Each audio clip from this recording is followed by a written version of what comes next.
Welcome back to our channel, kung saan tinatalakay natin ang pinakabago at pinakaimportanteng balita tungkol sa modernisasyon ng ating sandatahang lakas. Ngayon gabi, may mainit tayong balita mula sa mundo ng depensa ng Pilipinas. Ayon sa mga ulat na inilabas ng Max Defense PH, kinumpirma na isa sa mga bagong proyekto ng Philippine Air Force ay ang pag-acquire ng 44 units ng M134D Gatling guns na ilalagay sa kanilang fleet ng S-70I Black Hawk Combat Utility Helicopters. Inaasahang magsisimula ang delivery nito late 2025 hanggang late 2026. Sa episode na ito, bibigyan natin ng mas malalim na paliwanag kung ano ang M134D Gatling gun, bakit ito mahalaga para sa Black Hawk helicopters ng PAF, at paano nito mababago ang combat operations at support missions ng ating Air Force.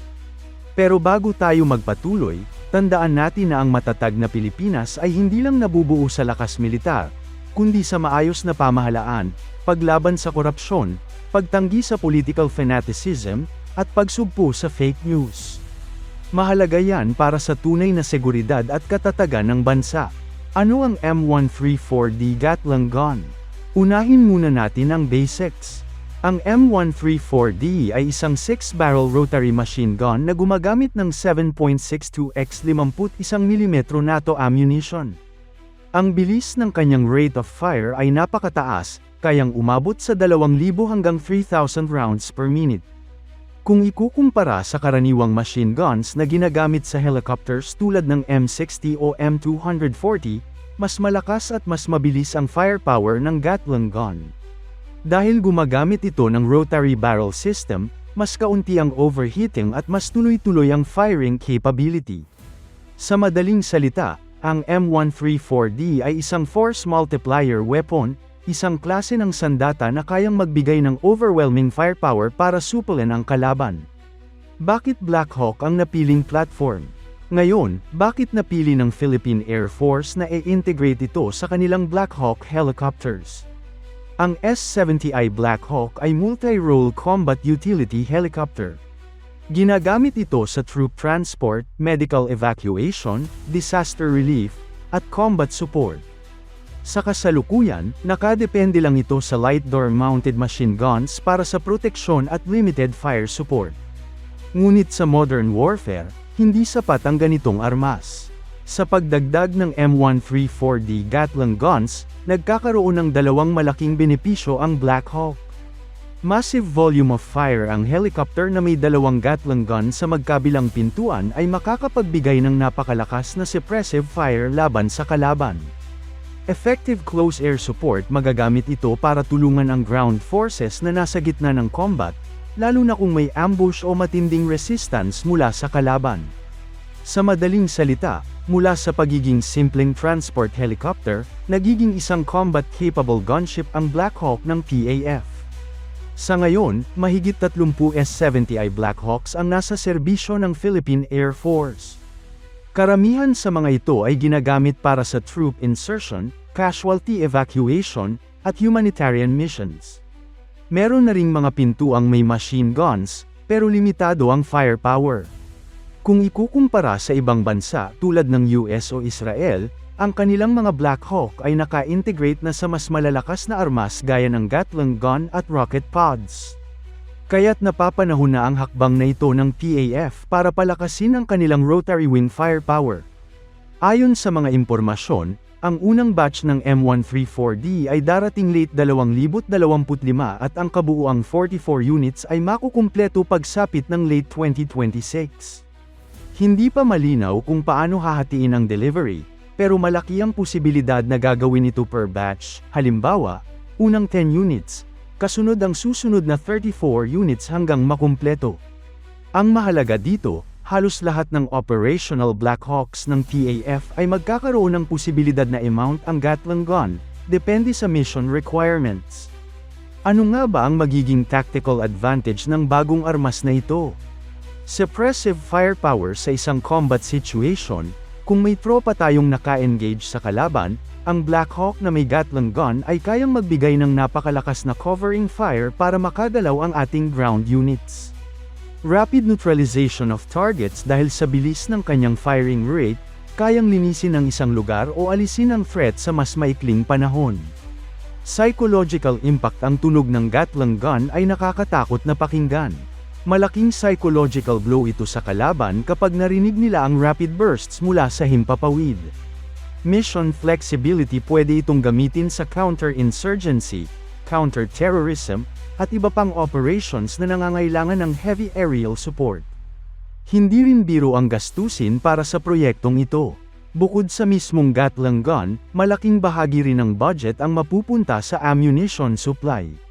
Tandaan, 3,000 rounds per minute ang kayang iputok ng baril na ito. Ibig sabihin, mabilis ding maubos ang bala. Dagdag pa rito, kailangan ng masusing training para sa mga aircrew at gunners na gagamit nito. Ang M134D ay mas komplikado kaysa sa ordinaryong machine gun, kaya't kailangan ng specialized knowledge para sa operation at maintenance. Pero kung ikukumpara ang gastos sa magiging epekto nito, sulit ito dahil magiging mas epektibo ang ating Black Hawk fleet sa anumang operasyon. Kung iisipin, hindi bago ang konsepto ng paggamit ng Gatling gun sa helicopters. Noong Vietnam War, ginamit na ito ng US forces sa kanilang A-1 helicopters bilang door-mounted weapon. Ang resulta, napakalaking firepower support sa mga ground troops. Hanggang ngayon, ginagamit pa rin ito ng iba't ibang bansa sa Black Hawk, Seahawk, at iba pang rotary wing platforms. Tested and proven na ang sistema kaya't malaking tulong ito para sa PAF. Saan nga ba pwedeng gamitin ng PAF ang Black Hawks na may M134D? Internal security operations sa laban kontra insurgency, lalo na sa mga liblib na lugar, mabilis na aerial fire support ang kayang ibigay nito. Anti-terrorism missions kung sakaling may urban conflict tulad ng nangyari sa Marawi Siege, malaking tulong ang Gatling gun-equipped Black Hawks. Special operations para sa hostage rescue at direct action missions, kayang magbigay ng precision suppressive fire. Maritime security support. Pwede ring gamitin ng Black Hawks bilang aerial support para sa naval operations kung kinakailangan. Ang pagdating ng M134D ay hindi isolated upgrade. Ito ay bahagi ng mas malaking network ng AFP assets. Kapag integrated sa surveillance drones, ground troops, at fixed-wing aircraft, mas mabilis ang situational awareness at response time. Halimbawa, kung may drone na nakakita ng enemy position, pwede agad magpadala ng Black Hawk na may Gatling gun para magbigay ng close support. Kung ilalagay natin ito sa mas malawak na modernization plan ng AFP, makikita na ang pagbili ng Gatling gun ay bahagi ng Horizon 3 program. Ang focus ng Horizon 3 ay hindi lang sa external defense kundi pati na rin sa pagpapalakas ng combat effectiveness ng ating kasalukuyang assets. Kaya't ang pagdagdag ng heavy weapons sa Black Hawk fleet ay malaking hakbang tungo sa isang mas modernong Philippine Air Force. Limitations ng M134D. Siyempre, may mga limitasyon din ang Gatling gun. Range limitations dahil 7.62 mm rounds ang gamit, limitado ang effective range nito kumpara sa mas malalakas na caliber. Ammunition usage. Napakabilis maubos ng bala, ilang segundo lang ng continuous fire ay libo-libong rounds na agad.